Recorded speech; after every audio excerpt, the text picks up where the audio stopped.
Saudi Arabia, Pakistan और Turkey. अब Turkey operation सिंदूर के अंदर नवरूप किस तरह पाकिस्तान की मदद कर रहा था वो एक फैक्टर है, पाकिस्तान किस तरह सऊदी अरेबिया में ट्रूप्स भेज रहा था वो दूसरा फैक्टर है, और इन तीनों का मक्का जाके करना वो भी एक सिंबॉलिक ये करना चाह रहे हैं।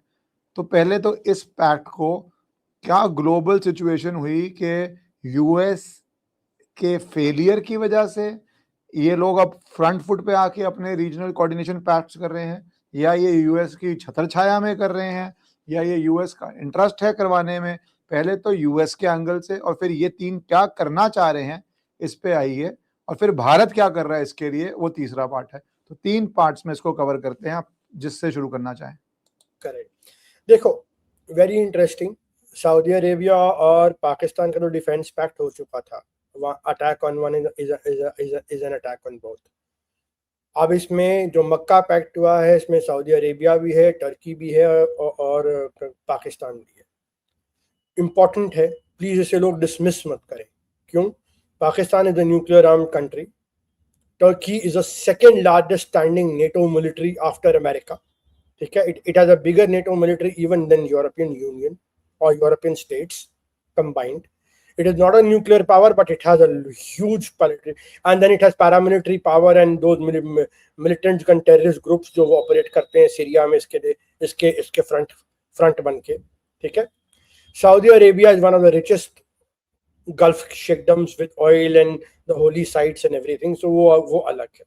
Oil money, nuclear power and the military might and the drone power of Turkey. because Turkey का जो drone system is one of the first to have that indigenous drone systems, जिसने बायरक्टर और वो सारे के सारे यूक्रेन में जो चले और सीरिया में चले, और फिर पाकिस्तान को भी ड्रोन दिए जो ऑपरेशन सिंदूर में। So these are, it is a very potent combination. It may not work or may not work, that future will tell, but it is a very potent combination. इसके बहुत सारे व्यूज हैं। The American ambassador to Gulf had actually welcomed this alliance. कल उनका tweet आया state department के किसी official का।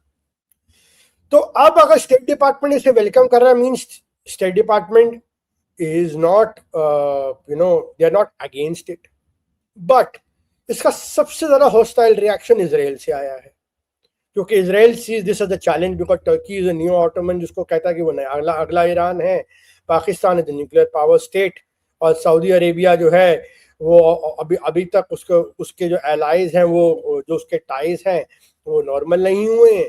सो we are actually facing this kind of problem in the Middle East, जो पूरा तमाशा खड़ा हो चुका है। Your wish is my command. A lot of you have been telling me that I need to start an English YouTube channel. As you see me on national television doing debates in English, I write in English, but important issues, some of you would be more comfortable to hear videos in English. So at least twice a week on my new English channel, either with a guest or conversation, or once a week covering the important issues, I would be posting on this channel in the original English audio. I may also put certain AI videos in English with translation so that you can get that experience also. So please shower your love there, your support there, and join this English YouTube channel. Thank you so much. अब यहाँ इसमें अगर US का angle सोचूं इश्करन, the US is on retreat. The American foreign policy since Donald Trump's arrival in second term has changed. That it is no more willing to pay for or stand for allies in countries across the world till the allies pay up, and where the allies are capable enough to pay up, the US military will not stand there, but they will only provide arms and defense supplies and maybe intelligence and strategic surveillance and all that stuff, maybe some skeletal support, लेकिन वो खुल के सामने से US military उनके लिए नहीं लड़ेगी या वहां से नहीं उतरेगी। ठीक है, दिस इज द फंडामेंटल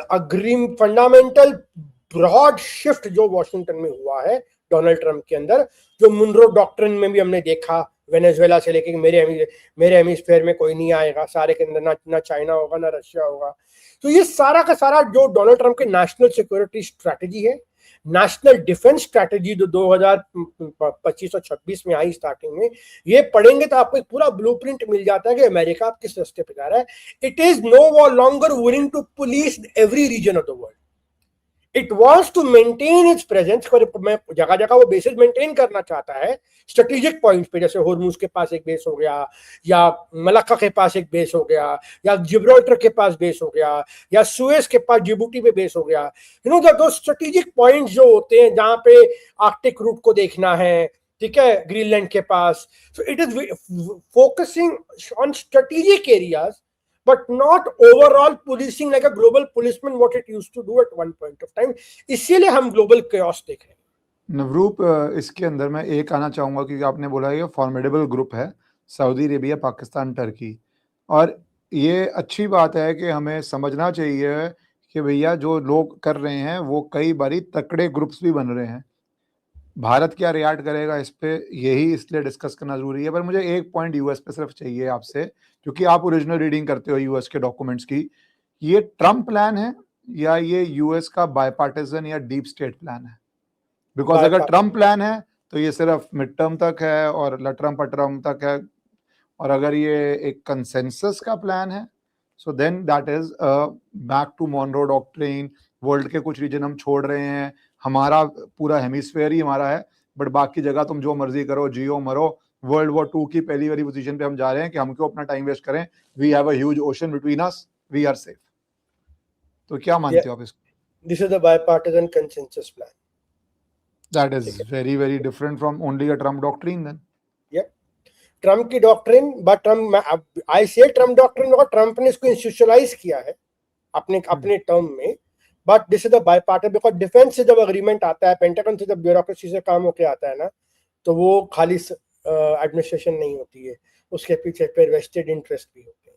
ठीक है, CIA की तरफ से जब अप्रूवल्स आते हैं डिफेंस स्ट्रैटेजी पे, सिक्योरिटी स्ट्रैटेजी पे, नेशनल सिक्योरिटी काउंसिल बैठता है जिसमें CIA का चीफ भी बैठता है, और ये सारी और FBI का चीफ भी बैठता है. ये लोग ना राष्ट्रपति की भी नहीं सुनते हैं. ठीक है, कई बार तो ये because they think they are power centres within themselves, state within a state वाला हाल है वहाँ पे यूएस में इंस्टीट्यूशंस का. तो ये बायपार्टिजन कंसेंसस है, and which is why you are seeing more chaos in the world. और ये पिछले 1.5 साल से इम्प्लीमेंटेशन में है कि वेनेजुएला में कोई नहीं आएगा, ग्रीनलैंड मेरा हो गया, क्यूबा में मैं ब्लॉकेड लगा दूंगा, how dare China come over here, Panama canal वापस लो, ठीक है, चाइनीज कंपनी को निकालो. सो ये सारा जो खेल है ये शुरू हो चुका है, राइट. तो अब बात ये आती है कि US is now in a retreat. तो US says that if Saudi Arabia, Turkey and Pakistan can form a regional security alliance, जहां से यूएस कहेगा ठीक है मैं असला दे दूंगा, असला ले लो, क्योंकि सऊदी अरेबिया का असला कहां से आएगा, पाकिस्तान तो असला बनाता नहीं है. असला बनाने वाली पावर इन तीनों के अंदर एक है खाली, वो है टर्की. वो भी फुल फ्लेज नहीं है, वो भी लिमिटेड चीजें बनाती है, आर्म्स बनाती है या बनाती है, मिसाइल डिफेंस सिस्टम्स तक उनके अपने नहीं है, वो यूएस से लेते हैं. ठीक है, so even Turkey as a NATO ally will take some arms from US. Saudi Arabia की सारी एयरफोर्स जो सारी डिफेंस, जो मिसाइल डिफेंस सिस्टम है, सारा यूएस बेस्ड है. पाकिस्तान के F-16 जेट सारे के सारे जो है यूएस की रिपेयर और पाइपलाइन पे चलते हैं. हाँ, आप चाइनीज आए हैं तो थोड़े बहुत, लेकिन मैक्सिमम तो मतलब पाकिस्तान की एड पे वो चलते हैं. So you have alliance which is predominantly dependent on US MIC, but then this alliance runs contrary to Israel and United Arab Emirates. मैं इजराइल पे आने से पहले एक कमेंट लेना चाहूंगा इसी अलायंस के ऊपर, क्योंकि अब ये दो चीजें कह रहे हैं. एक तो ये कह रहे हैं कि भैया किसी पे भी हमला हुआ हम तीनों पे हमला है. ठीक है, इंडिया पाकिस्तान के बीच में हमारी तरफ से तो war is continuing, operation Sindoor is continuing, B it by Indus water, ठीक है, B it can be any time. तो सऊदी अरेबिया इस बात पे जंप कर रहा है कि एक अटैक सब पे अटैक है. ठीक है जी, टर्की तो बिना जंप किए भी वहां पे था, जो सबने नोट किया. तो पहली बात, अब ये खुल के एक डॉक्ट्रिन स्पेल आउट कर रहे हैं तीनों की. दूसरी बात, रॉयटर्स कह रहा है कि ये रीजनल सेल्फ रिलायंस की बात हो रही है, क्योंकि रीजनल सेल्फ रिलायंस जो आपने कवर किया, यूएस के अपने हाथ खींचने के बाद रीजनल सेल्फ रिलायंस की जरूरत है. पर रियूटर साथ में ये भी बोल रहा है कि इसमें बहुत पॉलिटिकल एंगल्स भी हैं। जब आप मक्का चूज करते हैं तो आप पूरा उस तरफ जा रहे हैं, इस्लाम खतरे में है वाला माइंडसेट। इस्लामिक और नेटो, चौथा इस्लामिक नेटो, और चौथा इसके अंदर है Iran is very happy with it. Iran के जो स्पोक्समैन है वो कह रहे हैं फॉरेन मिनिस्ट्री के कि कोई गलत बात नहीं है, कुछ फेयर करने को नहीं है, अच्छा पैक्ट है। तो भाई ये क्या है कि ईरान वैसे सऊदी अरेबिया पे हमला कर रहा था, वैसे ये प्रॉब्लम थी, अब बोला नहीं बिल्कुल अच्छी बात है। वीडियो को 5 सेकंड के लिए इसलिए पॉज किया क्योंकि मेरी आपसे रिक्वेस्ट है कि अगर आपको पसंद आए तो आप इस वीडियो को लाइक और चैनल को सब्सक्राइब कर लीजिए। मैं बताता हूँ क्या बोला था, attack on one is an attack on all, ये बोला था ना। 24 घंटे में क्या हुआ बता देता हूँ इसके बाद। The Houthis drone attacked Saudi Arabia's Aramco refinery in Jizan just 24 hours after signing of the Mecca Pact. ठीक है, there was a large fire. The Saudi forces were trying to douse the fire. Aramco refinery was hit. ठीक है, तो despite इतनी declarations आपने करी, assistance की, complete substantive response from Ankara, Islamabad, किसी ने कुछ नहीं बोला। ना इस्लामाबाद कुछ बोला, ना अंकारा कुछ बोला। जिजान अटैक पे, ठीक है, सो जिजान रिफाइनरी पे जो हुथीज ने मारा है, हुथी तो सऊदी के टैंकर भी लौटा रहे थे। वो तो चाइना ने हाथ जोड़ के बोला भैया मेरे टैंकर जाने दो, तो रशिया ने कहा मेरे टैंकर भी जाने, तो हुथीज ने कहा तथास्तु, ले जाओ टैंकर अपने। ये बात अलग है कि एक इंडियन टैंकर हिट हुआ है, ठीक है, रेड सी में थोड़े दिन पहले, क्रू बच गया है, भारत सरकार ने कंडेमनेशन करी है उसकी, ठीक है। ये क्या दिखाता है, 24 घंटे के अंदर अंदर इस अनज के नमक मेक्का पैक्ट के ईरान के हुथीज ने मारा रिफाइनरी पे, और सऊदी अरेबिया को डिफेंड करने कोई नहीं आया, कोई बोलने भी नहीं आया। ये तो some things are better, paper पे तो ठीक है, इम्प्लीमेंटेशन कैसे होगी, ठीक है, असला कहाँ से आएगा, ट्रूप्स किसके होंगे, डिप्लॉयमेंट्स कैसे होगी, क्या कोई जॉइंट फोर्सेस कमांड बनेगा, क्या कोई शेयरिंग ऑफ टेक्नोलॉजी होगी, ठीक है, राइट। पर अब यूएस अगर अलायंस करता है तो जॉइंट फोर्सेस कमांड बनाता है, जहां पे वो और लोकल फोर्सेस कमांड करती हैं, इस थिएटर में हम ऐसे घुसेंगे, आप ऐसे घुसोगे। पाकिस्तान और सऊदी अरेबिया में है, चलो पाकिस्तान सऊदी अरेबिया में तो है क्योंकि पाकिस्तान के 25,000 वेटरन्स वहां पे डिप्लॉयड है यमन बॉर्डर पे।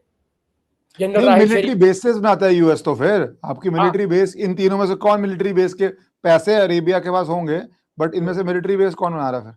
Exactly, Turkey. अच्छा, पाकिस्तान सऊदी अरेबिया अलाउ करेगा टर्की को? वो तो मुस्लिम ब्रदरहुड है, ये तो जीसीसी है, भूल गए, ठीक है। So there are internal fault lines over here ना। उसको तो अपने ऑटोमन एम्पायर थी, और ऑटोमन एम्पायर तो सऊदी अरेबिया तक खत्म नीचे तक पूरा Arabian peninsula was once part of Ottoman empire. बोलो, दोगे दोबारा अपना एरिया उनको, ऑटोमन्स को? So you are setting the Middle East for decades of conflict.